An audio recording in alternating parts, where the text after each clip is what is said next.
Quem pergunta quer respostas. Você conhece alguém que pergunta e não quer ouvir as respostas? Quer saber mais sobre esse assunto? Fique até o final e confira mais um segredo revelado.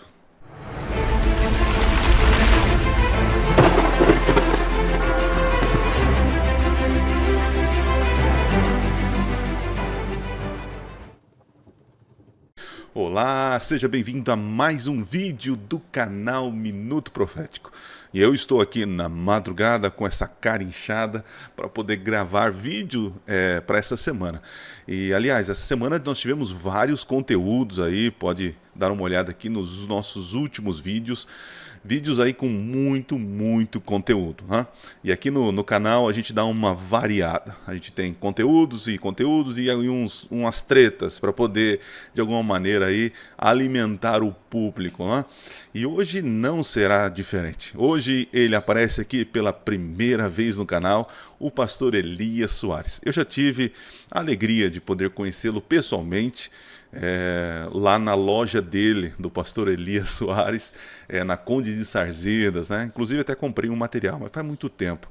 Acho que era na época eu tinha acabado de sair do colégio, se eu não estou enganado, né? Mas enfim, o pastor Elias Soares, ele tem o seu canal lá, um canal maior que o meu, né? E ele tem alguns conteúdos ali. E o vídeo de hoje é um vídeo antigo, né? Eu fui olhar lá, é um vídeo muito antigo, acho que tem 6 anos. Só que esse vídeo eu recebo ele constantemente, as pessoas pedindo resposta para esse vídeo, né? Então eu falei, por que não responder o pastor Elias Soares? Ou melhor, por que não dar resposta aos meus seguidores que pedem aí uma resposta? Se você quer dar sugestões de vídeos, né? Vai lá no @Cecilio7, lá no Instagram, segue a gente. E manda no direct lá, quando eu abro caixinhas de pergunta, coloca a sua posição, seu questionamento, sua sugestão, sua dúvida, que isso me ajuda a criar conteúdo aqui no canal, né? Bom, deixa eu fazer aqui uma ressalva. O pastor Elias, neste vídeo aqui, ele foi super respeitoso, né? Dá para perceber que é o início do canal, então ele está bem tranquilo, né? Não sei como estar hoje, eu não tenho acompanhado ele. Mas ele é como posso dizer, um divergente, bem acirrado assim, dos adventistas, né? E considera a gente como hereges e assim por diante. Mas como o tom dele foi um tom pacífico nesse vídeo, né? Com algumas perguntas, eu vou dar a resposta para ele, mas parece que ele não quer ouvir as respostas, né? Porque, assim, eu fiquei impressionado com esse vídeo, falo de coração. Por que impressionado? Porque são perguntas rasas, mas super rasas. E eu vejo que nesse mundo evangélico, nossos irmãos de outras denominações, eu não sei se eles pressupõem que nós somos burros, ignorantes, tapados, né? Porque taxam a gente como herege e seita, então acho que todo mundo, né, todos são tapados e ignorantes, né? Porque as perguntas que ele faz, que diz que nenhum adventista pode responder, são perguntas assim simples, rasas, né? Qualquer alguém que estuda, um irmão, uma pessoa estudante da Bíblia adventista pode responder-lhe perfeitamente. Mas eu vou dar minha opinião aqui e as minhas respostas e reagir a um vídeo com vocês, tá bom? Se você gostar do vídeo, curte, compartilha para aquelas pessoas, né, que têm dúvidas sobre a nossa crença e às vezes acabam assistindo esse tipo de vídeo e taxam a gente como herege, seita e tantas outras coisas, né? Que a gente não tem resposta teológica, porque a gente só segue Ellen White e adora Ellen White. Nada a ver, né? Muito bem, deixa eu colocar aqui na tela o pastor Elias, deixa eu colocar aqui. Tá aqui o pastor Elias. Vamos ouvir as 8 perguntas que os adventistas não conseguem responder. Vamos lá. Os adventistas não respondem. 8 perguntas que o adventismo não responde. Vamos para a primeira pergunta? Se a alma não é imortal, a pergunta que eu lhe faço é a seguinte: como explicar a aparição de Moisés no Monte da Transfiguração? Uma vez que os adventistas advogam que Moisés apareceu no Monte da Transfiguração literalmente. Só que em Deuteronômio capítulo 34, versículo de número 5 e 6, a Bíblia não deixa margem para dúvidas, que Moisés morreu e foi sepultado. E ainda em Josué 1, versículo 1 e 2, o Senhor disse: meu servo Moisés está morto. Ora, se ele está morto, como é que ele apareceu ali? Segunda pergunta. Sabe, eu dou risada porque eu não estou entendendo. É que ele está criando, eu acho que ele está criando um pano de fundo aí para poder dar o pulo do gato. Eu acredito que seja isso, né? Porque veja, realmente Moisés morreu. Só que nós temos lá em Judas 9 que o Miguel ele foi pedir o corpo, ele foi de alguma forma ali pedir o corpo. Nós acreditamos que no capítulo 1, né, de Judas, verso 9, Moisés é ressuscitado. Agora a questão é, quando que ele foi ressuscitado? Nós não sabemos nem quando, aonde ele foi enterrado. Então realmente lá em Josué, em Deuteronômio, vai dizer que Moisés morreu, a gente não tem dúvida sobre isso. Agora nós acreditamos que Moisés ele foi ressuscitado. Cremos que Moisés representa aqueles que morreram e serão ressuscitados. E Elias aqueles que serão transladados vivos, né? Então assim, acreditamos que ele apareceu literalmente lá no monte no monte da transfiguração com Jesus, em Mateus 17. Sim, nós acreditamos, porque apareceu lá, Jesus viu eles, né? Jesus conversou com eles, e Pedro e os demais viram eles também e reconheceram ele. Então, assim, se isso é uma ilusão de ótica, é muito estranho. Jesus foi iludido, então, por Deus numa ilusão parabólica, e não faz sentido. Nós acreditamos que Moisés ressuscitou, não sabemos quando. Nessas afirmações bíblicas, realmente ele estava morto. Em algum momento, o arcanjo Miguel foi lá para ressuscitá-lo e ele está no paraíso. Assim, nós acreditamos que a Bíblia apresenta, né? Então, dizer que a gente não tem uma resposta para isso, a gente tem uma resposta. Moisés ressuscitou e apareceu literalmente junto com Elias no Monte da Transfiguração, né? Muito bem. Tem mais pergunta. Eu acho que ele vai deixar um pouquinho as coisas melhores. Vamos lá. Segunda pergunta. Uma vez que eles, para explicar a primeira pergunta, eles chegam a dizer que Moisés ressuscitou, a segunda pergunta é quem é as primícias dos que dormem?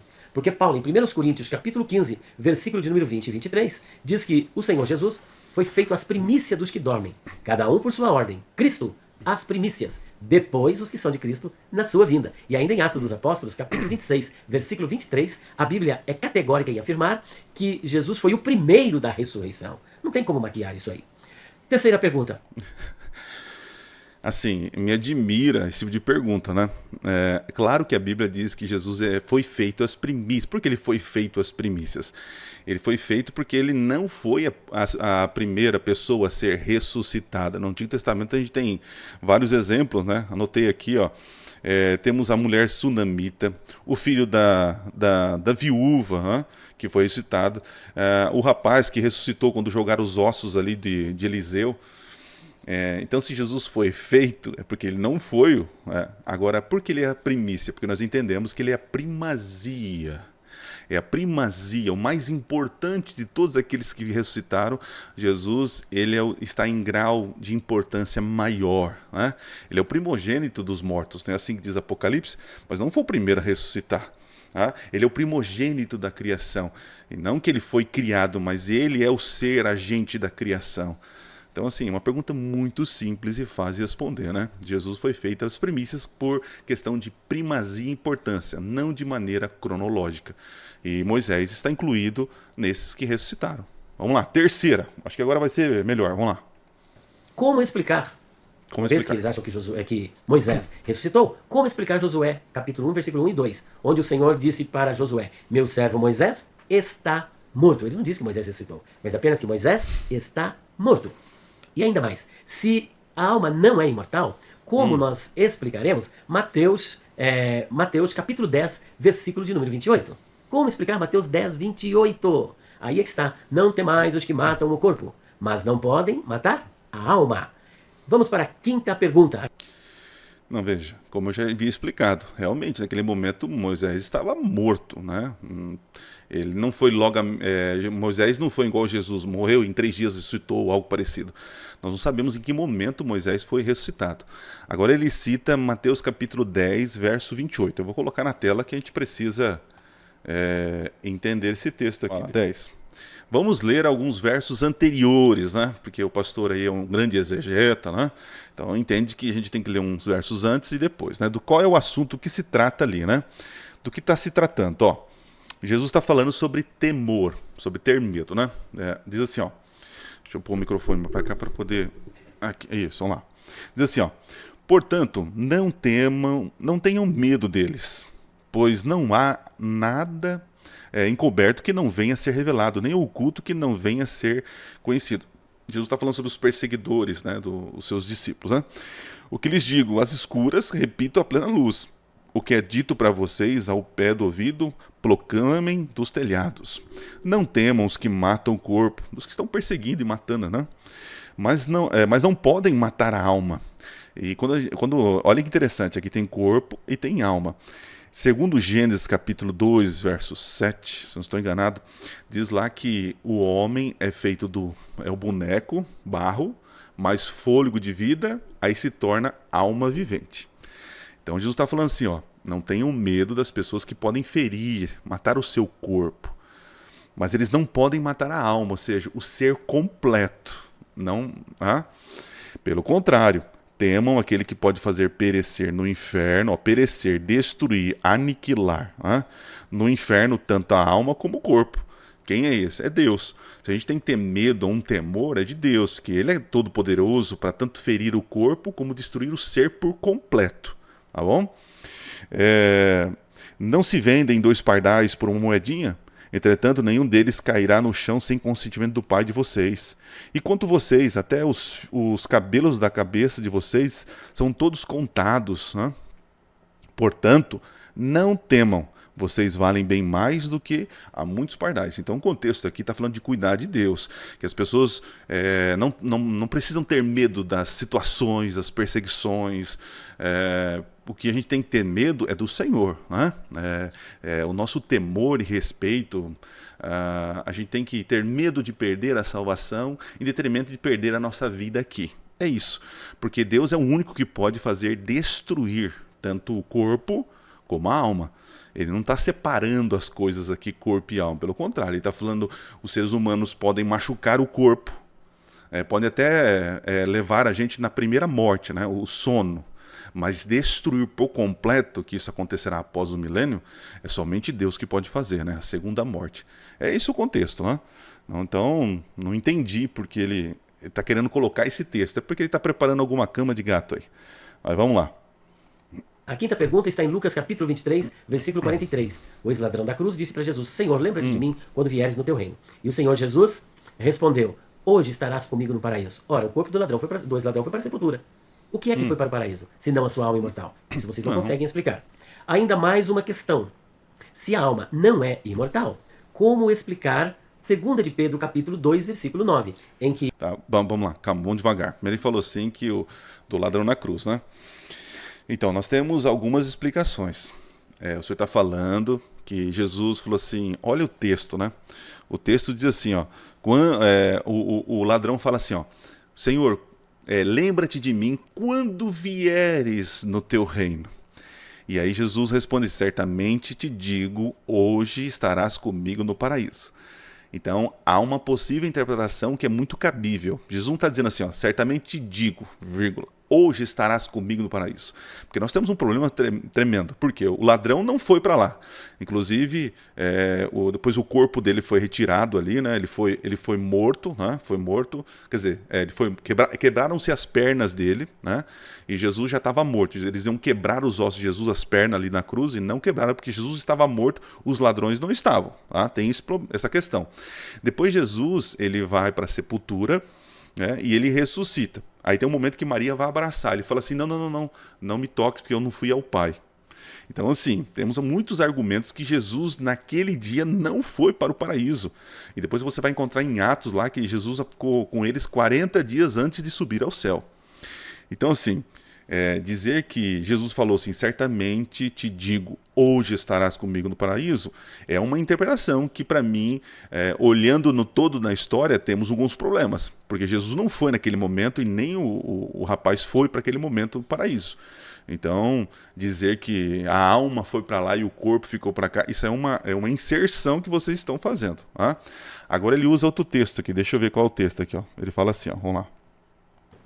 Se a alma não é imortal, como explicar 2 de Pedro capítulo 2, versículo 9, em que a palavra de Deus afirma categoricamente que os ímpios são reservados sob castigo até o dia do juízo. Então veja que a pessoa morre e depois ela fica, a pessoa que foi rebelde à palavra de Deus, ela fica reservada sob castigo até o dia do juízo final. Você já parou para pensar nisso? Se ele vai ficar sob castigo até o dia do juízo final, espera um pouquinho, o juízo final, ele é depois do milênio. E nós nem chegamos ainda no milênio. Como é que essa pessoa que morre agora pode sobreviver até depois do milênio? Não é Matusalém, né? O período da longevidade foi antes de Noé e não depois.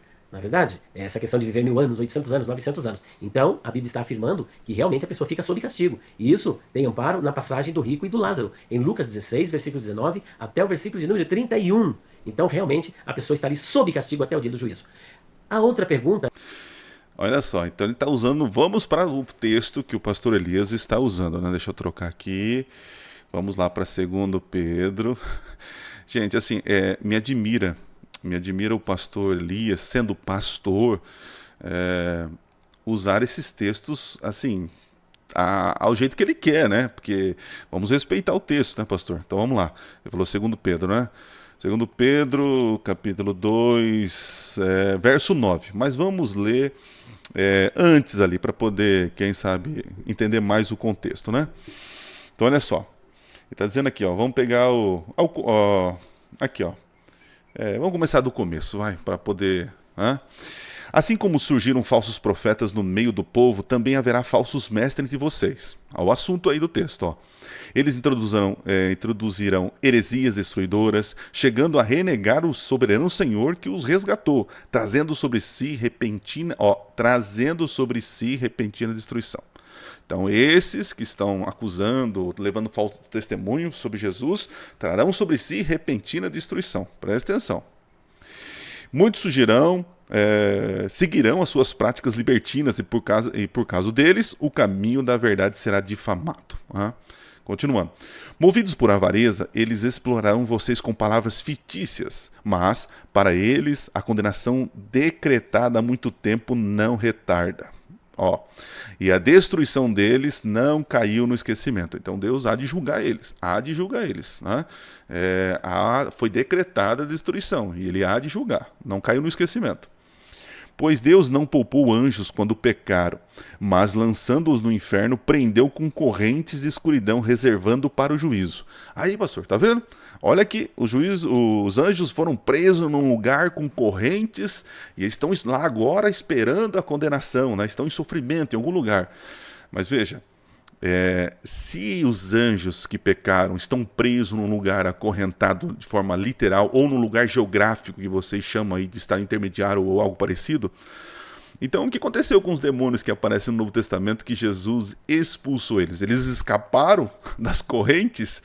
Então perceba que os anjos que pecaram lá no céu foram lançados para a terra. Interessante, quando você vai para o Apocalipse, você vai ter a mesma cena em que um anjo desce e acorrenta Satanás na terra, né, com correntes. Aqui na terra, eles estão aqui na terra, eles não estão no paraíso. Eles foram lançados e eles estão presos aqui nessa terra.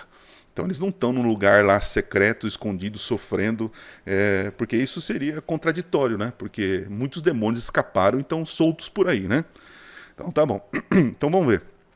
Continuando para chegar no texto do pastor aí, ó. Ele não poupou, olha só. E ele não poupou o mundo antigo. Presta atenção, gente, ó. Mas preservou Noé, pregador da justiça, e mais 7 pessoas quando fez vir o dilúvio sobre o mundo. Olha só.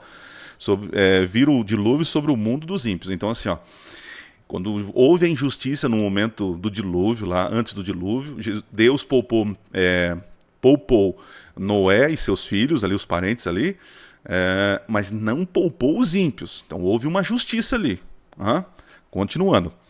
E reduziu as cinzas da cidade de Sodoma e Gomorra, condenou-os à ruína completa, tendo-as posto como exemplo do que viria a acontecer com os que vivessem impiamente. Então veja, no decorrer da história, a Bíblia está dizendo aqui que Pedro está dizendo que Deus poupa os seus filhos, protege os seus filhos contra esses difamadores, esses blasfemadores e traz juízo sobre esses ímpios. Traz juízo. Então Deus protege alguns, os seus, e traz justiça sobre os ímpios. É isso que está dizendo aqui. Olha lá, mas livrou o justo Jó, que ficava aflito com a conduta libertina daqueles insubordinados. Olha só.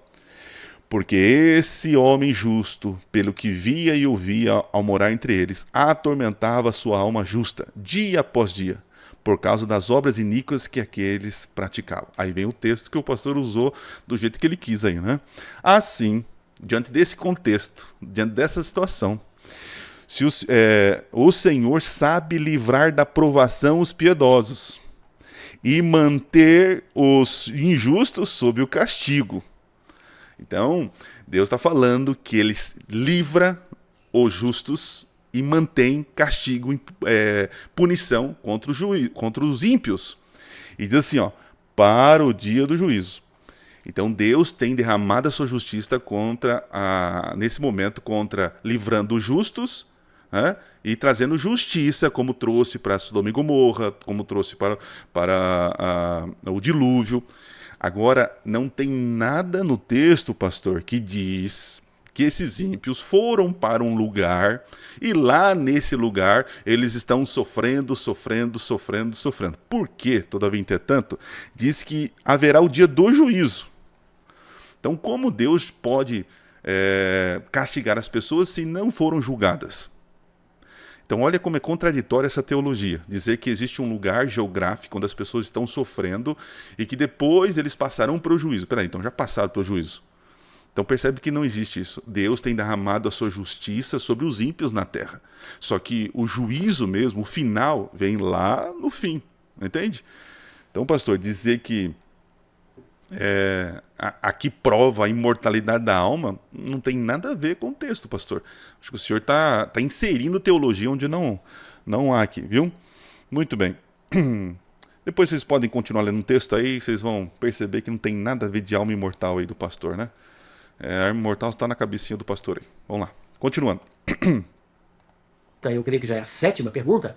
Se a alma não é imortal, como explicar um outro ponto de Mateus 10:28? Porque veja bem, quando você diz assim, olha, não tem mais os que matam o corpo, mas não pode matar a alma, significa que o corpo será morto, mas a alma continua sobrevivendo. Não. Aí o Adventista vem com a segunda parte do versículo. Ah, mas vocês citaram o versículo pela metade. A segunda parte diz, temam antes aquele que pode fazer perecer no inferno tanto a alma quanto o corpo. Mas espera um pouquinho.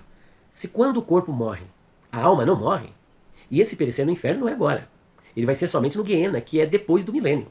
Portanto, a alma que morreu agora, ou melhor, o corpo morreu agora, e a alma não morreu, essa alma continuará sobrevivendo até depois dos 1000 anos. Então, Eu acho incrível, porque não existe um texto dizendo essa sobrevivência fora do corpo. Pastor Elias, então eu faço uma pergunta aqui que o senhor não pode responder, né? Aonde está o texto onde diz que existe um estado intermediário, né, tanto para vivos salvos como para os mortos que estão sofrendo lá, né, e que existe essa separação, né, o corpo e a alma, porque a Bíblia diz que corpo mais fôlego de vida é igual a alma vivente. O texto está dizendo que para a gente não temer as pessoas que possam ferir o nosso corpo, mas temer aquele que pode destruir tanto o corpo como o ser íntegro. Está falando da segunda morte. Então o senhor está inserindo coisas e também argumentos que a gente não defende, né? Olha só. se ela sobrevive, onde que ela está? Isso mostra claramente que existe um estado intermediário, um lapso temporal, em que as almas dos ímpios, que foram rebeldes à palavra de Deus, ficam ali guardadas, como está em Lucas capítulo 16, 11 a 31, e na primeira carta de Pedro 3, diz... Olha só, ele está usando de novo a parábola do rico e Lázaro. Então vamos lá. O senhor está dizendo que na Monte da Transfiguração, quando Jesus viu Moisés e Elias, conversou com Moisés e Elias, os discípulos viram Moisés e Elias, viram Jesus conversando com Moisés e Elias, ali não é literal, né? Agora o senhor está dizendo que a parábola do rico e Lázaro, que Jesus contou uma história onde tem alguém que pode ver do inferno, aí, do lugar dos mortos para o paraíso, e que há um Abraão, né, o intercessor entre os dois, e isso é literal. O Monte da Transfiguração não é literal é a parábola. Pastor, assim, temos problemas divergentes teologicamente gigantescos, né? Eu acredito que a parábola do Lázaro e do rico, ele é uma história, uma ficção. Não tem como levar de maneira literal aquilo. Existe um ensinamento. Jesus está ensinando, até no final da parábola, Abraão fala assim, ó, se eles não acreditaram, se eles não acreditam em Moisés e a lei, né, a lei e os profetas, como pode acreditar nos grandes milagres? Né? Mesmo que eu traga o Lázaro lembre que eu trago o Lázaro de volta à vida, eles não vão acreditar. E você vê que interessante, Jesus foi lá e ressuscitou Lázaro e as pessoas não acreditaram, né? Então, assim, ali o ensinamento não tem nada a ver com vida após a morte. Não está falando de imortalidade da alma. Ele está falando que se as pessoas não acreditam na palavra, na Torá, eles não vão acreditar nos grandes milagres.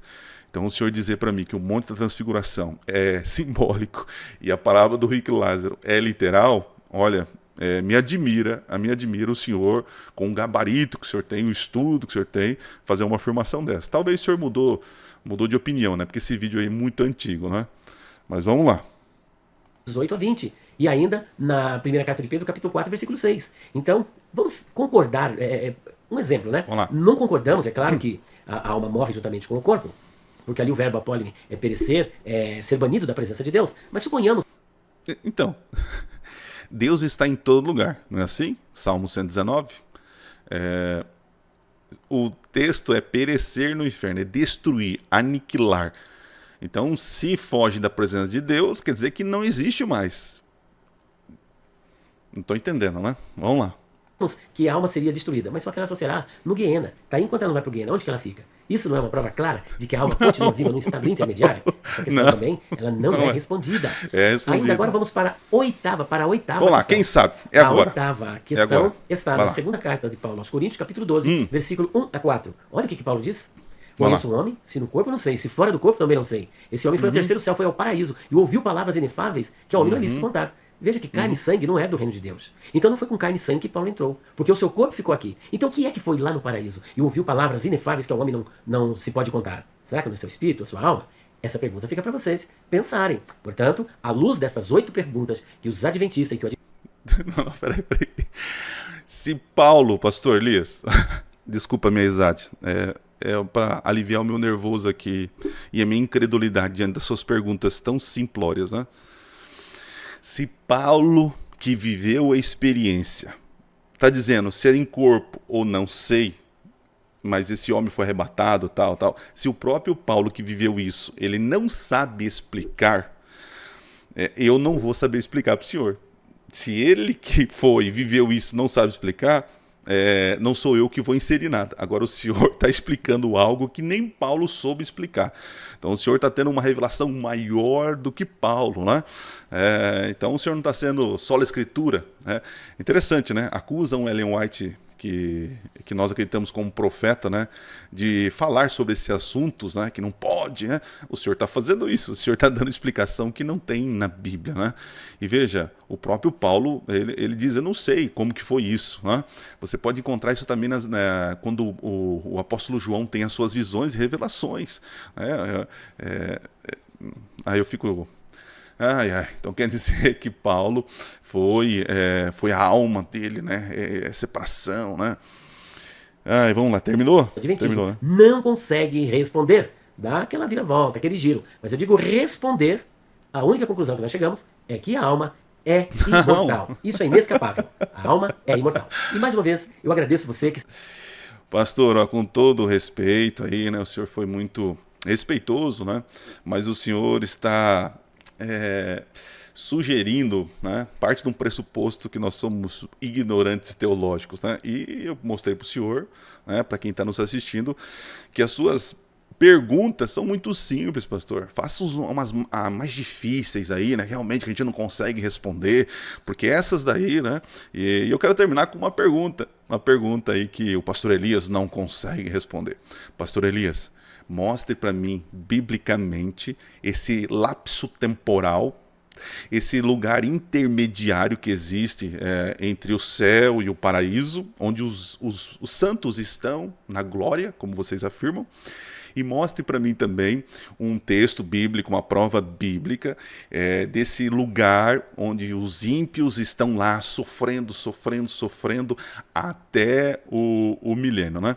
Interessante que o senhor deu um exemplo aí, que o senhor acredita na aniquilação, né? Porque no milênio, após o milênio, no juízo final, haverá aniquilação, assim como nós acreditamos. Parece que o senhor também está acreditando, né, nisso, né? Então o senhor está dizendo o seguinte, que a alma ela é imortal até o juízo, porque no juízo será perecida. Então o senhor acredita na aniquilação total, né? Que a alma não vai ficar sofrendo, o ímpio ficar sofrendo pela eternidade. O senhor acabou se enrolando nessa, né? Então fica aqui a pergunta que Elias Soares não quer responder. Gente, valeu pela companhia, espero ter respondido as suas questões e mandem mais perguntas mais difíceis, porque essas aí são muito simples, né? Deus abençoe vocês, espero ter gostado. Se gostou, curte aí, compartilha, assista os nossos últimos vídeos e não se esqueça, Minuto Profético, nunca foi tão fácil estudar profecias. Valeu, gente, fui, até mais. É isso aí.